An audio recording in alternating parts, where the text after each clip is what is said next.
les cinéphiles découvrent un nouveau visage, en la personne de Rebecca Marder.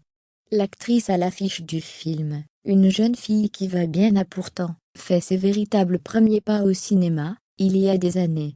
Les plus curieux découvrent de nouveaux secrets sur elle, dont l'identité de son chéri et les circonstances de leur rencontre, avec de nouveaux films sortis en salle. Ce mercredi 26 janvier 2022, le grand public découvre Rebecca Marder. L'ex-pensionnaire de la Comédie Française part à la conquête du cinéma français, et attire déjà l'attention. D'où vient-elle? Quel est son parcours? Est-elle en couple? Les plus curieux ont trouvé des réponses à leurs questions. Rebecca Marder est l'héroïne d'une jeune fille qui va bien, la première réalisation de Sandrine Kiberlin. À l'aube de la sortie du film, plusieurs portraits ont été consacrés à l'actrice.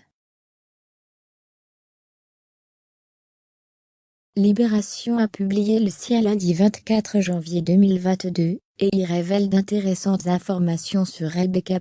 Les lecteurs du quotidien apprennent par exemple que sa mère est une critique de théâtre pour Libération et Le Monde.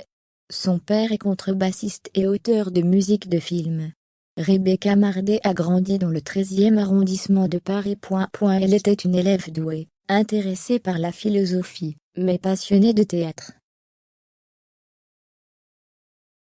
Elle a d'abord intégré le Conservatoire d'art dramatique du 13e arrondissement de Paris, puis le Théâtre national de Strasbourg, TNS, avant d'entrer à la Comédie Française. La jeune femme de 27 ans en est ainsi devenue la plus jeune pensionnaire depuis Isabelle Adjani.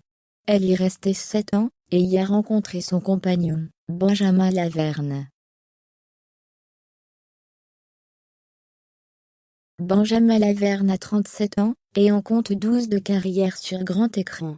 Il s'est récemment mis en scène dans les films délicieux, The French Dispatch de Wes Anderson, avec Timothée Chalamet, Léa Seydoux et Bill Murray, et Les Choses Humaines, réalisé et coécrit par Yvan Attal, avec sa compagne Charlotte Gainsbourg, et leur fils Ben Attal.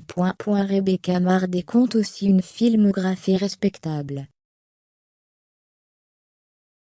Elle a commencé très tôt, dès ses 12 ans, avec le rôle de Lola dans Demander la permission aux enfants, sorti en 2007, avec Sandrine Bonner et Pascal Légitimu.